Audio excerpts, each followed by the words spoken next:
Hey, Michael Church here with Mike Knorp from the YouTube channel Knorp and South, and he and I and Steve and Dom and some others, we were able to do a collaboration, a couple of different videos together.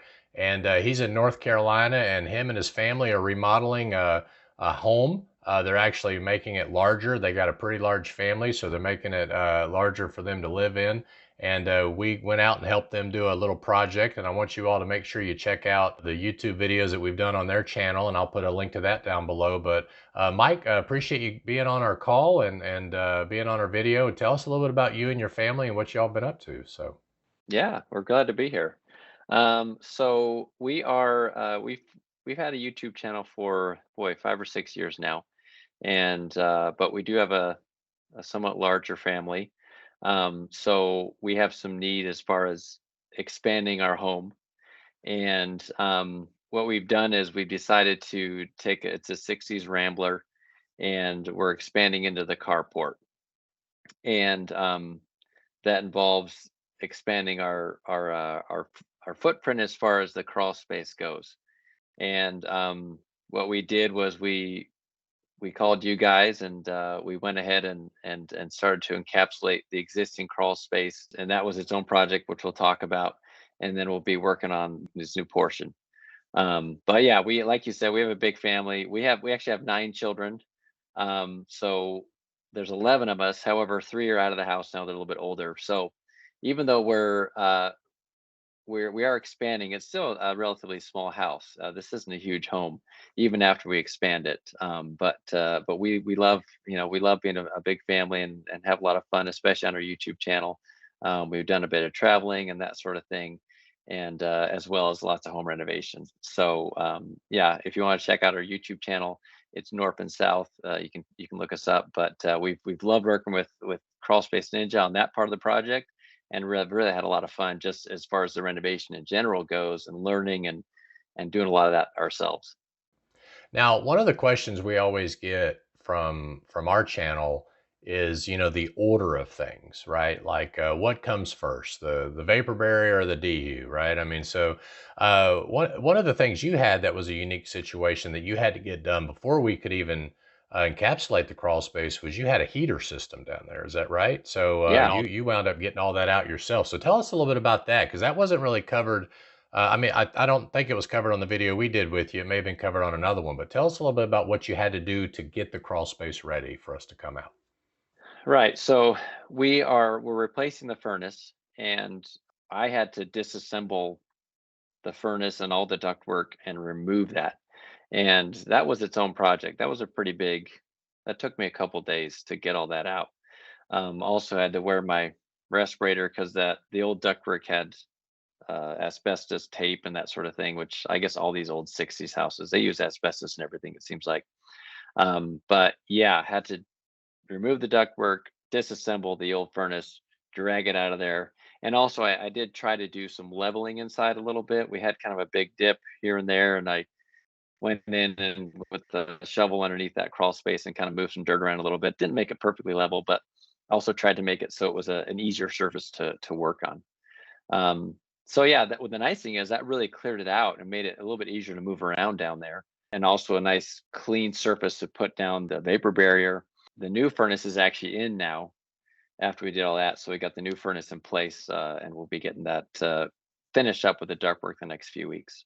That's interesting. And one of the things that you pointed out to me when we got there was I think the exterior part of the crawl space had some 6 mil black plastic around it, Yeah, and yeah, the it did. interior didn't have any. It was open dirt, and when you remove that plastic, the soil was wet underneath it. Tell us a little bit about that. Is Yeah, that you're right? right. I forgot about that. Man, I've had so many projects going on, I can't keep track of everything. But yeah, we removed all that black plastic. It was moist and it was cool. So that obviously was a sign that we've got moisture coming up through.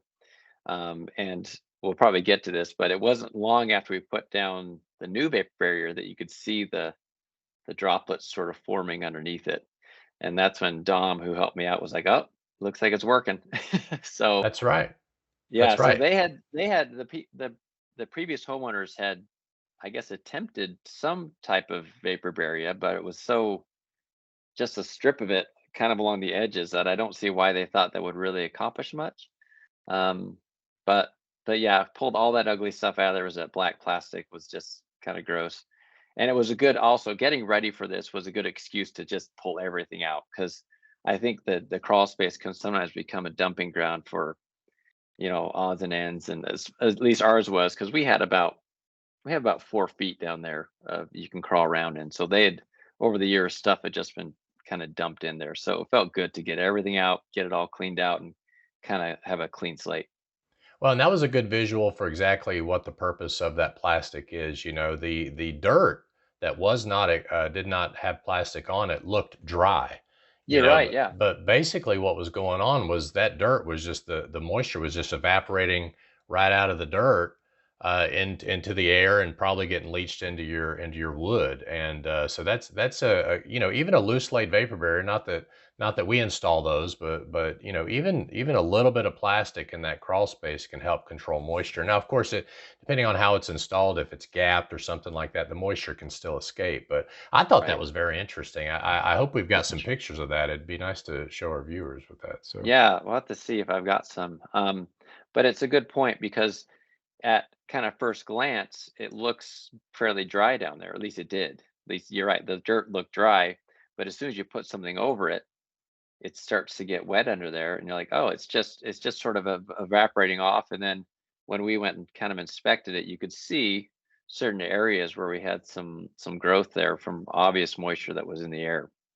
right, right. And real quick, I want to say, those of you that might suspect asbestos, as Mike had, everything I've read says that the homeowner can deal with that however they want. But if he had hired someone, they would have to be asbestos trained and all that sort of thing. So, the government does still allow you to work on your own house. Lead is another one of those things. If you have lead-based paint or something like that, you don't have to follow the same rules as a contractor coming in and taking care of that. It sounds like you wore your respirator and all that sort of stuff, which is Yeah, what you got to do with asbestos. You either got to remove it or encapsulate it, and it didn't sound like you could encapsulate it because you're removing everything that it was attached to. So you had to get that stuff yeah, out of there. So yeah, yeah, you had a really nice crawl space to work in. So yeah. That makes it easier. yeah, that does make it easy. So let's talk about, again, you can describe this better than me, but there was a concrete carport and the access to the crawl space was right there. And your plan was to, I think, leave the concrete in place, but to rebuild some walls. And you may have shown a video, and if you did, make sure you all check that out. More details about it. But describe a little bit about how you're preparing that space for construction, if you don't mind. Right. So that we're maintaining the concrete that was there. And I that was one of my questions I had. I was like, should I remove this concrete? And I may have talked to you about it, but it wasn't really worth removing because it's actually a nice solid surface to work on. Um, now, an interesting thing kind of connected to the crawl space was over the years I've noticed that concrete, when it rains or when it's otherwise wet outside, even though it's covered, would still get wet. And so this is another situation where obviously we're getting moisture that's coming up through. And if for whatever reason it wouldn't evaporate like it would with the dirt under the house.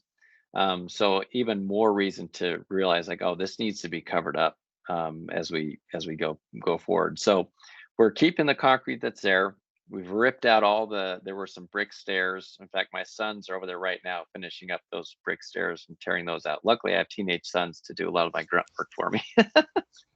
But we're pulling all that out, and we're going to put a new joist system in to create that floor space. And what we'll do is I'm going to bring in some dirt to kind of fill in. We have some low spots because under the steps it was all dirt and that wasn't concrete. So what I'm gonna try to do is level it all out, also fill in where we poured new footing. And then once we've built it up and we've dried it in, we'll come in and complete that encapsulation. I've also had to create a new access point at the back of the house because we're essentially cutting off what access we had there at that point.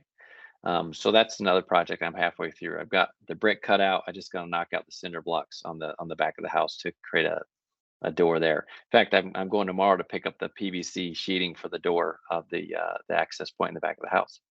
So So once that carport gets enclosed, the original access door will be a go-between between the old crawl yes, space and the new crawl space, and then you're putting a back access door to get access to right. that. Is that right? Yeah, so we can, obviously get in there. We don't want to cut it all off. Well, then, and you're going to make the crawl space accessible in the carport. So now that dehumidifier that's in the original crawl space will help dehumidify that new crawl space. Right. And I assume you're still going to insulate the wall that you're creating in that new crawl space, the exterior wall. Hmm. Is that correct? Are you going to put the plastic over the concrete completely, or are you going to leave the concrete for storage, or what did you decide to do with that area? I plan to just cover it, just because, like I said, it obviously has moisture coming up through it whenever it's raining, Right. and it didn't seem like we have any drainage issues. It's just for whatever reason it comes up there. So I think we need to cover it. Otherwise, it's just gonna be wet down there in the crawl space. So I mean, we could still, I guess we could still store things down there, but the access, it's a pretty far crawl. Coming all the way over there, yeah. I've got my access back here, and I got to crawl through the crawl space and through that access door, or the old one. But we also have ductwork running through that as well, for the AC. So it's probably just going to remain untouched as far as any storage goes. Yeah. How old is when did you say your house was built? This was built in 1965. Yeah, so back then, I doubt if they threw plastic down and then poured concrete on top of a carport. They probably didn't care about evaporation from the soil and all that. So yeah, it's a good idea to put that plastic on top, I think.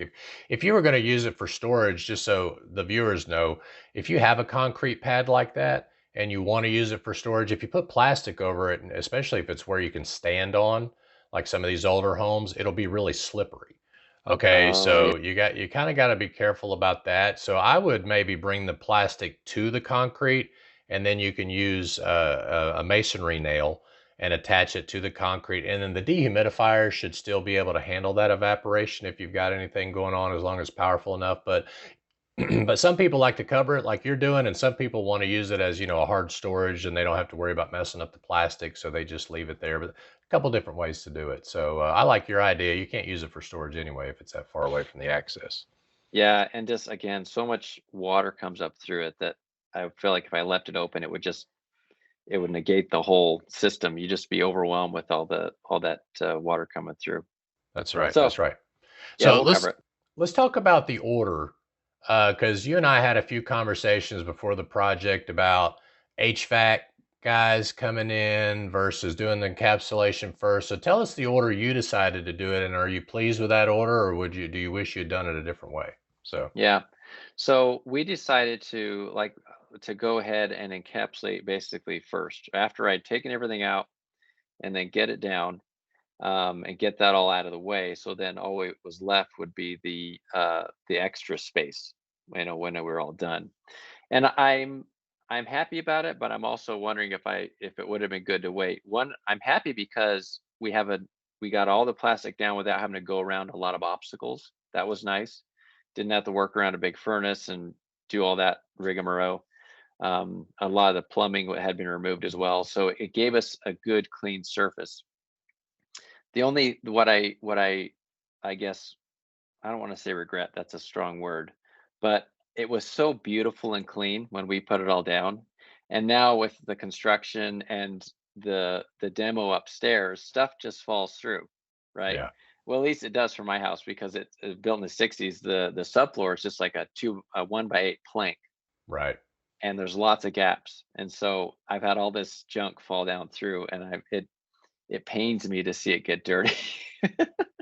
And also, like, there's nails falling on it, so I'm worried about it getting punctured. My intent and what I'm going to do is I'm going to go down there just with the shop vac, and I'm going to vacuum that whole space out when we're complete. But that's the only reason why I might have waited, is because I don't like it getting dirty. I'm kind of a clean freak in that way. But the nice thing is, being down there, we're crawling around, we're doing stuff. I'm not actually crawling in the dirt, and it's a cleaner surface to work on. And I think my people who are down there appreciate that. But it's sort of you have to weigh out what you care about, what you don't care about. I'm sure I'll also go down there, and we probably have some punctures, take the tape, and Right. make sure everything is secure. But so it's kind of a double-edged sword on that account. But I like that we could just work down there without a whole lot of things being in the way when we did the install. Well, it sounds like you had some great contractors because we've seen encapsulation projects get complete, then they'll do the HVAC or they'll run electrical, lighting, whatever, and not everybody takes care of the plastic the way you want them to take care of the plastic. So that's why Yeah. that's why it's always a catch-22 whether you go ahead and encapsulate or put in the stuff. And if, like you said, the contractors love it. I mean, I'm sure they would rather work in that nice encapsulated crawl space than that muddy, nasty Well, crawl yeah. space prior. So that's great. Well, So and it makes it a lot brighter too, because I put some lighting down there, and I think I'd sent you a picture of that because I was pretty mhm, excited about it. But with the white vapor barrier and then the lighting, it's just you can see everywhere. It's not this dark, hard to work in space. So, and luckily, my HVAC guy is the main person who's been down there, and they've been careful about it, which I've appreciated. I'm doing the plumbing and the electrical, so I take more care of it because it's my place, so I'm a little bit sure, more aware of it. So it sure. has been nice. Now you and your family have been working on this project full time. Is that correct? Because you're a full time YouTuber, Pretty and much. that's so. How much time would you say you've spent fixing the crawl spaces? Just for those out there who are thinking about doing a DIY project on their own, what kind of time would you say it's going to take someone to complete? I don't know how big it is. About 1,400 square feet. Is that right? Yeah, I think it was 1,400 square feet or something like that. And it took us, I think it was 2 or 3 full days, if I And that was recall. with Dom helping. That was with Dom helping me out. Yeah. And because he knows what he's doing, he just kind of moves the process along. And I was mostly an assistant in that scenario. So boy, it's hard to say how long it would have taken if I was completely on my own, but it easily doubled the time. Okay. Mostly because for me, I have to sit there and look at something and say, how am I going to do this? And I got to think about it a while. Whereas someone like Dom, just he comes in, he's ready to rock. He knows exactly what he needs to do, and has everything there. That's another thing. You take 5 trips to Home Depot Right. project usually. So it took us 3 days, but I would assume for that crawl space on your own, probably double that, maybe a little bit more. And it was a fairly simple encapsulation because you had no water management. We didn't need to waterproof it, no sump pump. It's true. It Yeah. was it was plastic, a little bit of mold, wasn't a lot of mold either, right? It was mainly just scrubbing off the joists. You didn't have to soda blast or anything. So, No, we didn't have to do that. right. He did that misting treatment, Hmm. and then we were pretty much ready to go. And it's an easy space to work in too. Like you Right. said, we're crawling, but you're not army crawling, right? And that made a big difference. Yeah, absolutely. So yeah, because I've seen some of the videos of other people doing it, and they're dealing with a lot more complicated situations. So we were kind of blessed that way too. That's great. You got any other advice for the DIYer out there looking to tackle their crawl space? I mean, I would say watch your videos because there's so much good information there. The video I've been watching recently was the video that you did with one of your guys on the door, making the crawl space door. Is it Mulu or? Yeah, Mulu.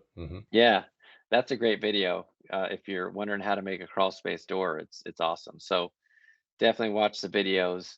And it is nice to have some help if you can. This should be a tough job to do on your own, I think. So even as a DIYer, having another set of hands, I think makes it just go that much quicker. Yeah, Because yeah, it's just a lot to tackle on your own. But I would say be ready to invest a certain amount of time. But I am so happy we did it. It just, I don't know. Maybe it's in my own mind, but it just makes the whole home feel like it's a little bit more controlled, and it feels cleaner. And that just for me is a huge deal for the whole house. that's great. That's great. So Well, we appreciate you being on our channel and sharing your experience. And please check out their channel, Knorpp and South. As I said, I'll put a link down below. They've got a couple of videos that they did. I like the one where your wife had never been in the crawl space and she goes in there for the first time. Right. That was a cool video to watch. So yeah, it is fun. It's just one of those things that you don't think about, but it does make a big difference. And I think it's well worth the time and the money to invest in long term. Great. Well, thanks, Mike, for joining us, and we hope you all make it a happy and blessed day, and we'll see you later. Thanks. Bye.